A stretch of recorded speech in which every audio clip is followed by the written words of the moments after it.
Hanya Allah yang mengetahui jumlah malaikat. Tidak ada informasi yang jelas tentang jumlah malaikat dalam Al-Quran dan hadis. Namun, adalah mungkin bagi kita untuk mengatakan bahwa mereka jauh lebih banyak daripada yang dapat kita hitung berdasarkan hadis. Apalagi menurut berita yang diberikan oleh Nabi Muhammad SAW, malaikat datang ke bumi bersama tetes air hujan dan mereka didatangkan bergiliran. Kita bisa rangkum malaikat-malaikat utama dan tugas-tugas mereka sebagai berikut. Malaikat Jibril alaihi salam, sebagai malaikat agung. Malaikat Jibril adalah salah satu dari 4 malaikat terbesar. Ia diangkat untuk menyampaikan wahyu kepada para nabi oleh Allah. Di 3 tempat dalam Al-Quran, namanya disebutkan.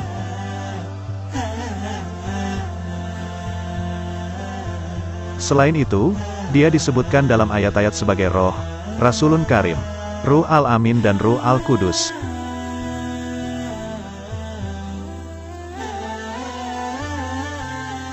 Dalam salah satu hadis, ia juga disebut sebagai An-Namus, yang secara umum diartikan sebagai kebajikan.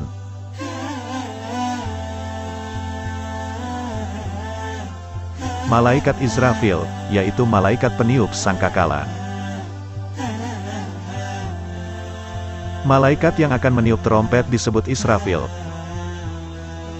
Namanya disebutkan di antara 4 malaikat besar dalam hadis. Malaikat Israfil akan meniup sangkakalanya 2 kali. Tiupan yang pertama akan ditandai dengan terjadinya kiamat, dan tiupan yang kedua akan menandai terjadinya kebangkitan. Karena tugas ini, dia disebut malaikat sur, yang artinya terompet.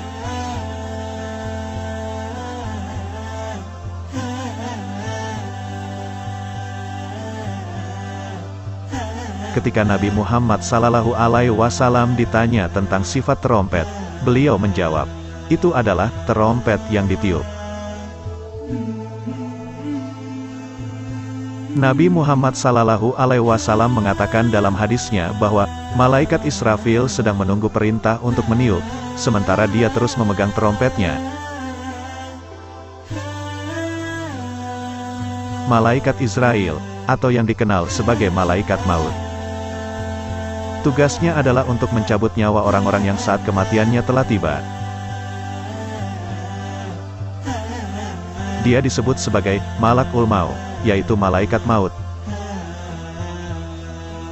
Dalam Al-Quran, malaikat Israel disebutkan sebagai berikut. Katakanlah, malaikat maut yang diserahi untuk mencabut nyawamu akan mematikan kamu, kemudian kepada Tuhanmu, kamu akan dikembalikan. Surah As-Sajdah ayat 11. Malaikat Mikail adalah malaikat yang bertugas mengendalikan peristiwa di alam ini.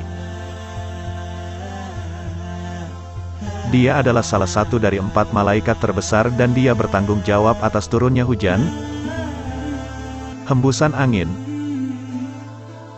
peristiwa alam seperti pengaturan musim dan pengelolaan untuk permohonan makhluk ciptaan.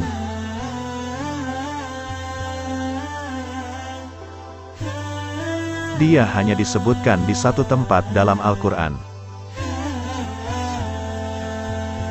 Malaikat Mikail adalah malaikat yang mengelola semua yang diciptakan di bumi dengan kuasa Allah dan perintahnya.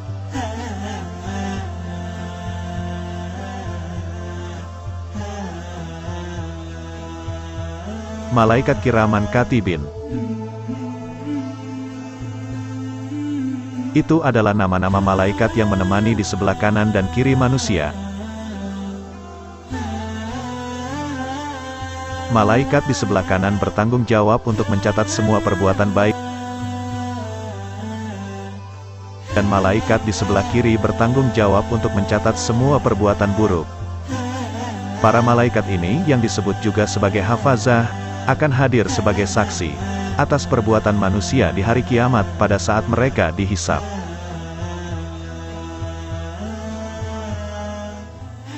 Malaikat Muqarrabun Malaikat yang dikenal sebagai Iliyun dan Karubiyun bertanggung jawab untuk memuliakan Allah, sangat dekat dengannya dan memiliki tempat yang tinggi di hadapan Allah.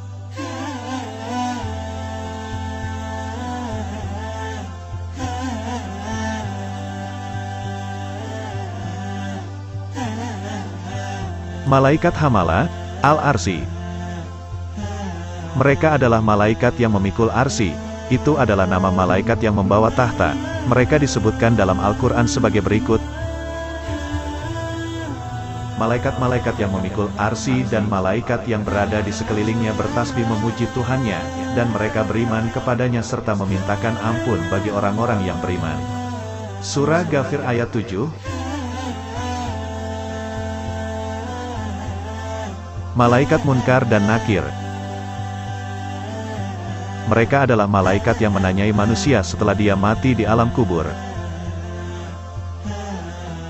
Kata Munkar dan Nakir mempunyai makna tidak dikenal, dan tidak biasa.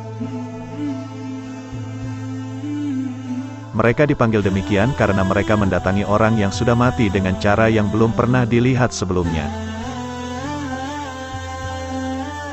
Kedua malaikat ini menanyai orang mati dan memperlakukan mereka sesuai dengan jawaban yang mereka berikan. Pertanyaan paling awal yang mereka ajukan adalah, siapakah Tuhanmu, siapa nabimu, dan apa kitabmu?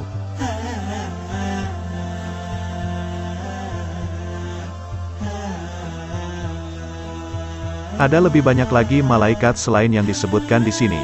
Di dalam hadis-hadis dijelaskan, ada malaikat yang bertugas memberi inspirasi kepada manusia akan kebenaran. Ada yang turun ke bumi ketika Al-Quran dibacakan. Mereka adalah pembimbing spiritual untuk orang-orang yang beriman di bumi. Ada yang mengelola awan dan membuat suara guntur dan banyak lagi yang lainnya.